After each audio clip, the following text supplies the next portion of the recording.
This is Varun Bharti, president of the Rutgers Entrepreneurial Society, and today I'm joined by Katie and Mike from CliMit. Before we get into everything, for those of you who don't know, today we're filming the Rutgers Entrepreneurship Spotlight Series, where we basically a platform for student entrepreneurs like Katie and Mike to talk about not only their stories, but also the stories of their company. So before we get into everything, Mike and Katie, give us a quick introduction about yourselves. Yeah. All right. My name is Michael Pantry. I'm currently a junior at Rutgers studying urban planning and design and minoring in sustainability. In addition, I'm going to be starting my master's coursework next year here at the Blaustein School. Congratulations. Thank you. I've been an entrepreneur since 4th grade, doing a bunch of different projects, social impact work, entrepreneurial things, athletic programs, and I started CliMit here at Rutgers with Katie. So, yeah, and I'm Katie. I'm a junior double majoring in computer science and cognitive science.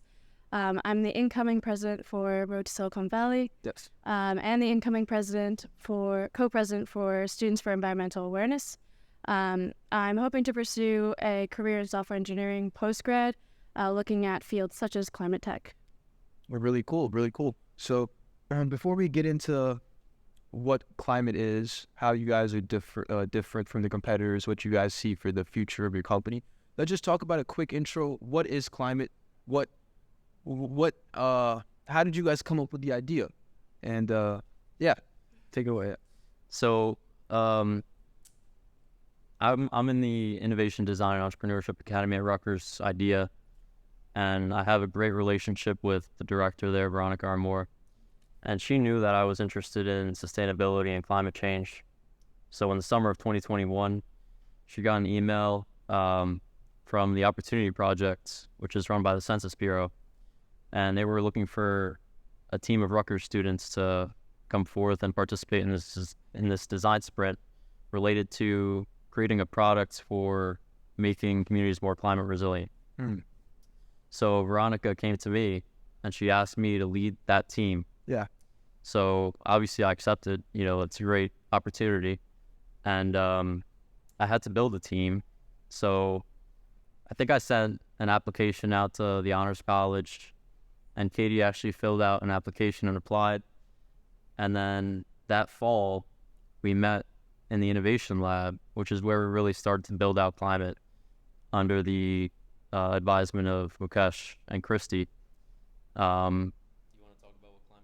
Yeah, of course. So definitely match made in heaven. I applied, and then a few weeks later I saw him in the classroom, so it was just like fate. Yeah. And so I handled a lot of the tech side of things. So the basis of the company is to build out a product that allows people to visualize climate solutions. So in the status quo, a lot of existing programs just show you the problem at hand. They show you, for example, that this river is going to flood out in the next 10 years, and these areas are going to be impacted. So instead, we wanted to kind of take a different approach, a more opportunistic approach, where instead of just showing the problem, we show how you can go about solving that. So on my side of things, I was looking at working with GIS, Geographic Information System technology, to visualize that, as well as implement some artificial intelligence components to be able to predict where you will see impact from natural disasters and where you can then minimize putting different infrastructure or putting more protection to avoid future damage to that. So yeah. So for the viewers watching who may not know who you are or what CliMit does, essentially what you guys are trying to do is use technology to predict natural disasters before they happen, right? Yes. Yeah. Simply put. Amazing. Yeah. Oh no, CliMit is a climate tech company. And for those of you who do not know what climate tech is, it's climate technology. So essentially, any type of technology, whether that be software or hardware, that's going to help reduce carbon emissions and essentially save the world, right? From global warming, right? That's what we're doing, saving the world today. Yeah. And so about the climate tech industry as a whole, back in 2010, we had the clean tech boom that died. And then quite recently with the passage of the Inflation Reduction Act, we've had like this second wind in the clean tech, climate tech industry. as student founders in this industry, what are your past, present, future thoughts of where climate tech has been and where it's going? You know what? I think at this time in society, we have a couple of problems that we're facing. Yes. Make or break problem. Yes. And I think the climate is at the forefront of those problems. The Inflation Reduction Act, I would say, is the staple of the Biden presidency so far. Obviously, if you don't know what that is, it's billions of dollars in investments into climate tech and clean energy, things like that. When I read over the guidebook, to me, it reminded me of the New Deal a little bit, passed by FDR, because FDR used climate as a vehicle to bring back the economy, and Biden's doing the same thing right now. So I think it's a great opportunity for entrepreneurs, capitalists in the U.S. to get into this industry and really change the way that things are going with regard to climate tech. Really cool. Yeah, I wanted to add that there's a lot of existing climate tech companies that you're seeing out there right now, such as Watershed, Patch, Pachama. A lot of them are looking at carbon credits, which is a popular field within climate tech.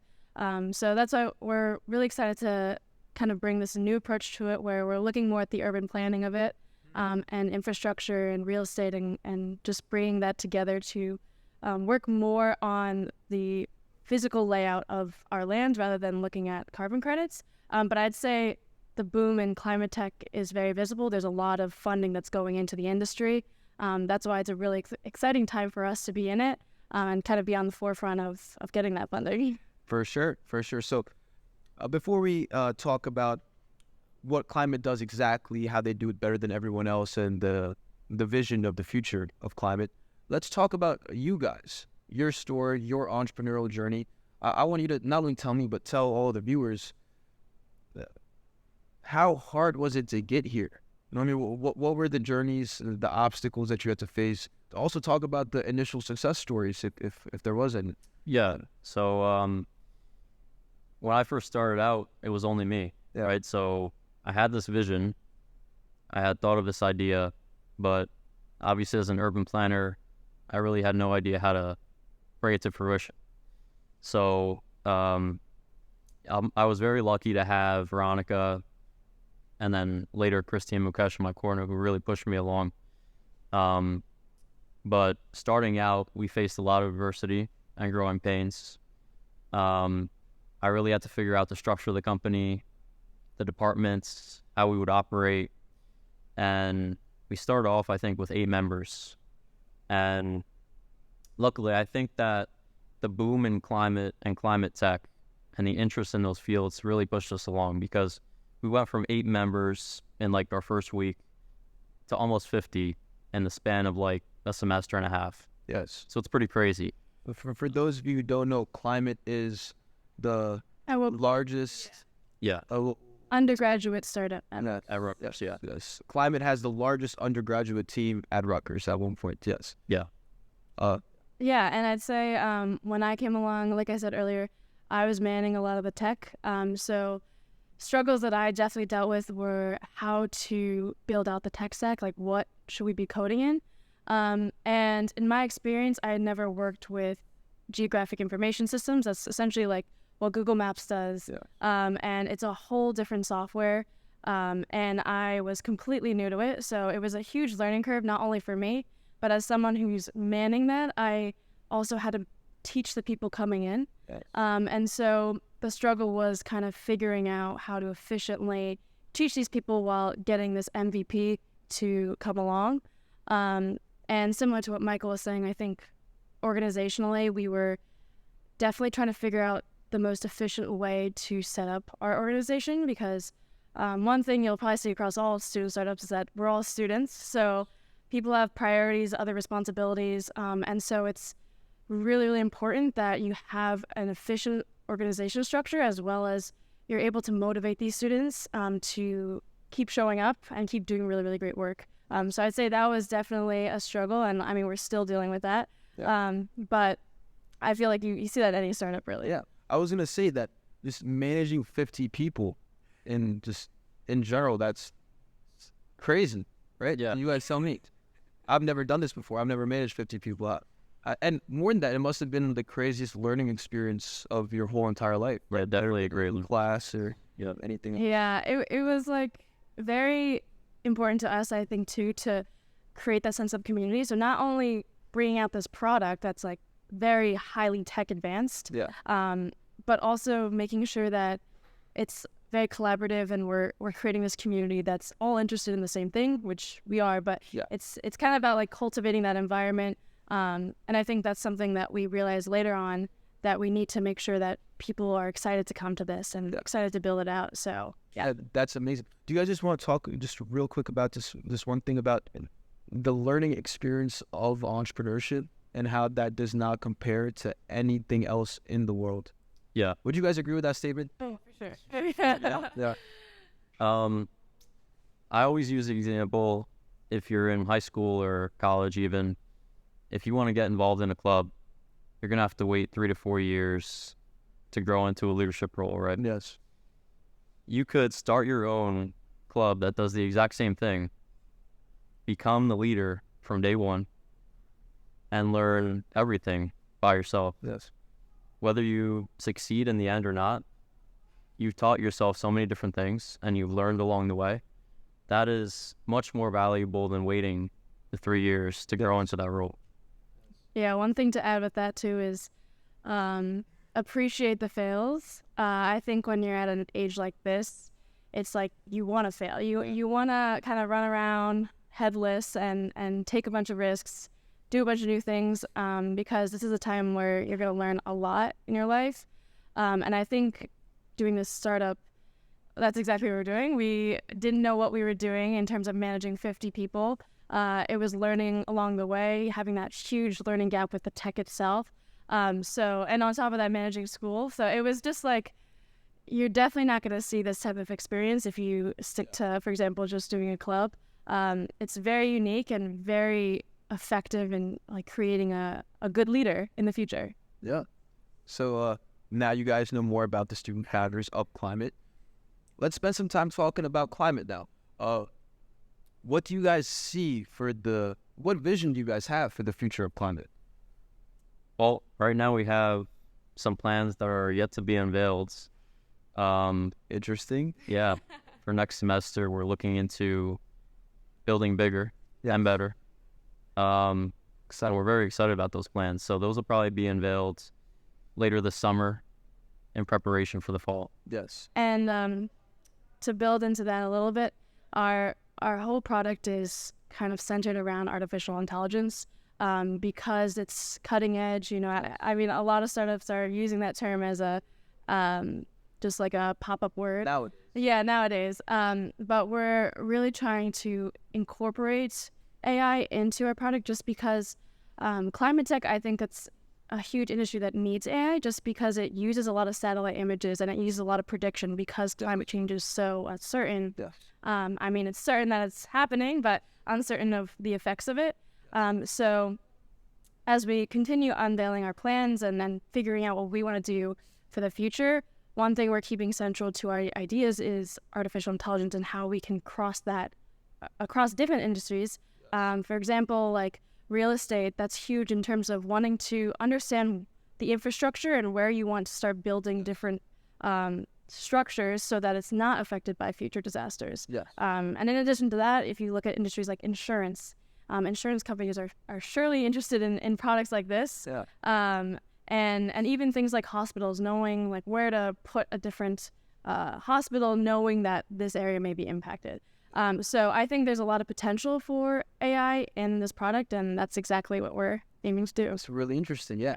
Especially with, for the viewers who may not know, a company called OpenAI recently dropped a ChatGPT, a large language model, a couple months ago.